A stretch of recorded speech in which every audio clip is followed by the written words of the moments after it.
আপনার অনেক থাকবে, কিন্তু বাপ দাদার ভিটা কেন ছাড়বেন বলেন? যত কিছুই থাকুক, মৃত্যুর পরে কিন্তু সেই জায়গায় যেতে হয়।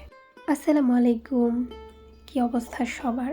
চলেন আজকে আপনাদেরকে আমার সাথে আমার দাদার বাড়িতে নিয়ে যাই। আমি না ভয়েস দিতে পারছি না, ঠান্ডা এত বেশি লাগছে, একদম নাক গলা সব বসে আছে। আমার দাদার বাড়িতে যাওয়ার প্রথমেই বিশাল একটা মাদ্রাসা পড়ে, আর যেটা আমার বাবা জ্যাঠা একসাথে প্রতিষ্ঠা করেছেন। আমাদের বাড়ির দরজায় একটা পুকুর আছে। কার এলাকায় বাড়িতে ঢোকার পথকে কি বলে জানি না, আমাদের এখানে দরজা বলে। এই তো আমাদের সিএনজি ডিরেক্ট আমাদের বাড়ির উঠানে চলে গিয়েছে।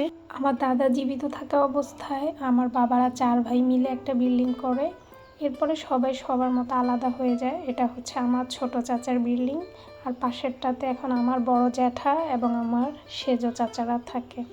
ভিডিওগুলো বেশ কয়েকদিন আগের।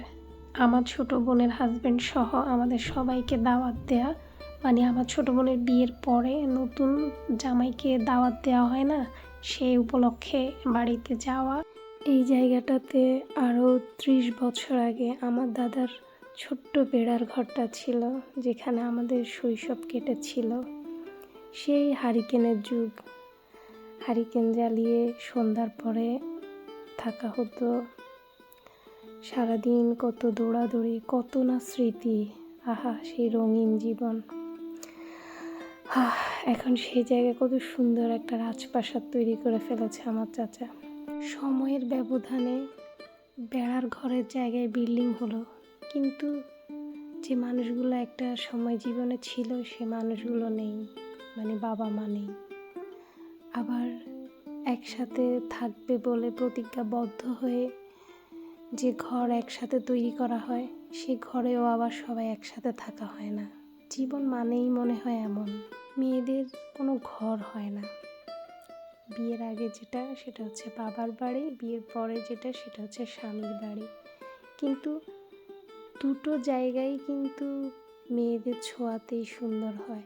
এই যে আমার চাচার পুরো ঘরের প্ল্যানিংটা আমার চাচাতো বোনেই করে, এবং সবগুলো ফার্নিচারও ও নিজের হাতেই কিনে, এবং কোন জায়গায় কোনটা সেট আপ দিলে সুন্দর হবে সেটাও ও ওর মনের মতো করেই করে।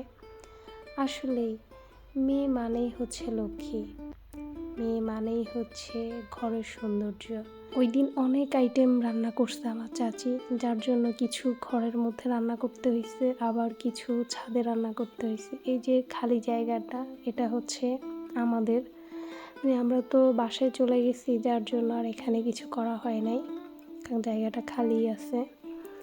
এই যে আমি সিঁড়ি দিয়ে এখন ছাদে উঠতেছি, ছাদে যেহেতু রান্না বান্না চলতেছে দেখতে গেলাম। আর ছাদে আমার চাচি অনেক গাছও লাগাইছে, বেগুন গাছ, লেবু গাছ। এই যে ছাদের চুলায় রান্না হচ্ছে, নিচেও রান্না হচ্ছে, উপরেও রান্না হচ্ছে, তারপরেও সেদিন খাবার দিতে পারে নাই।